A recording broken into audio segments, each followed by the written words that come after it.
You're watching Dukascopy TV. I'm Elaine Stenson, and today I'm joined in the studio by Jonas Rey, who's a consultant with Diligence, a business intelligence firm that specialises in helping its clients with difficult situations such as money laundering and corruption. Jonas, you're very welcome today. Thank you. So why exactly do companies come to you? Well, they come to us when they have a difficult situation within their companies or within their industry or the country they operate into.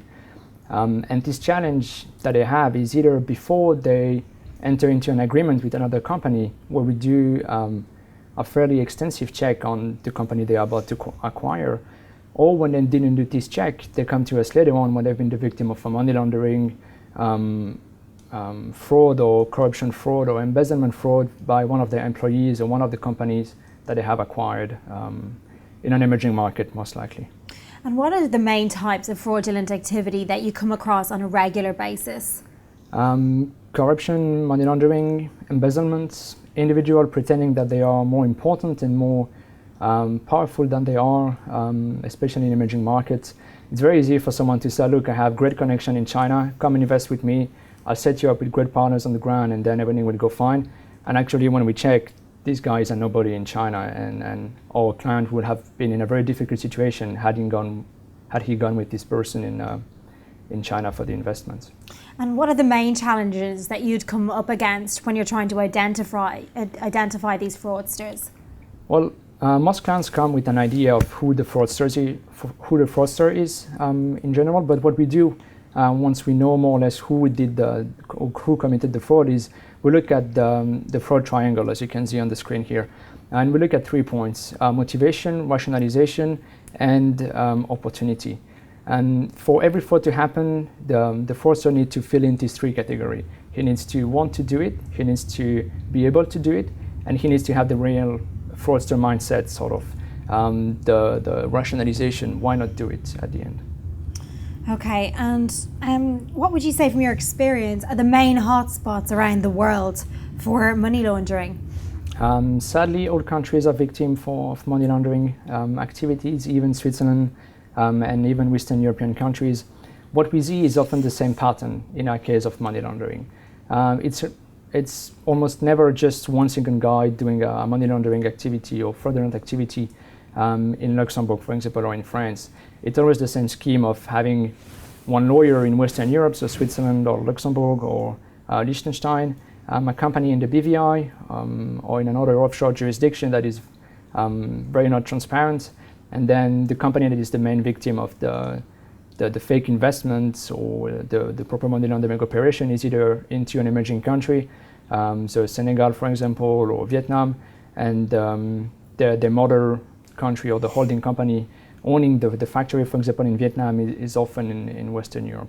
And it's always the same kind of pattern. So the company in Vietnam invests in a Ponzi company in the BVI, for example, and then the money is gone and no one knows why. And then we come in and we try to find an explanation for that.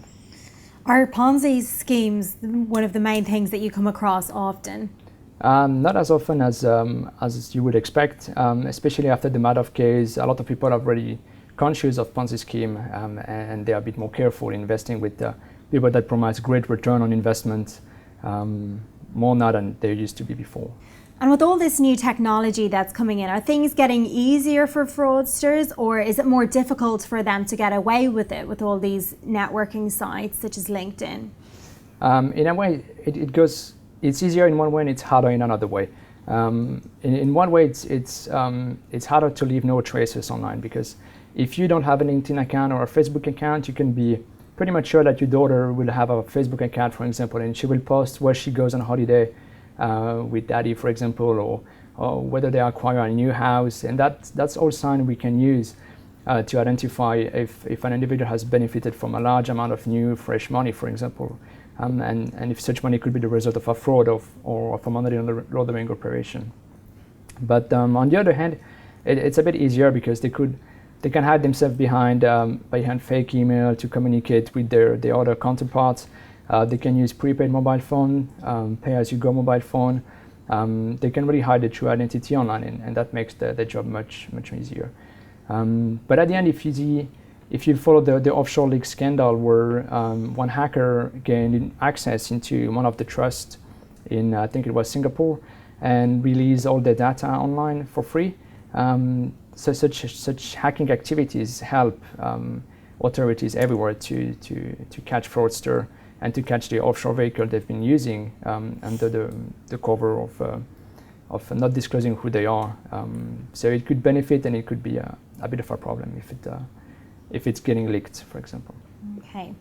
And how good are companies, like internet companies and networking sites, how good are they at helping you out? Do they help you out at all? If you can explain to them what you're trying to do. We don't communicate with the owner of LinkedIn or Facebook, for example, because we are not an authority. We're a private company. We don't have the legal authority to ask them for data behind an account. What we can do is we can log in with my personal account, and I can look at other Facebook profile, for example. And if there is something interesting showing up, then there is, it's public on there. It's people are free to disclose what they want on Facebook, and if per mistake they disclose something they shouldn't have to the view of everyone, then it's our benefits. Okay.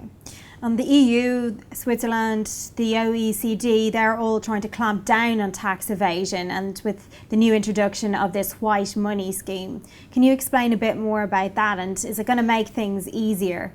Well, so far they're all focused on tax evasion, and they very much associate fraud and tax evasion.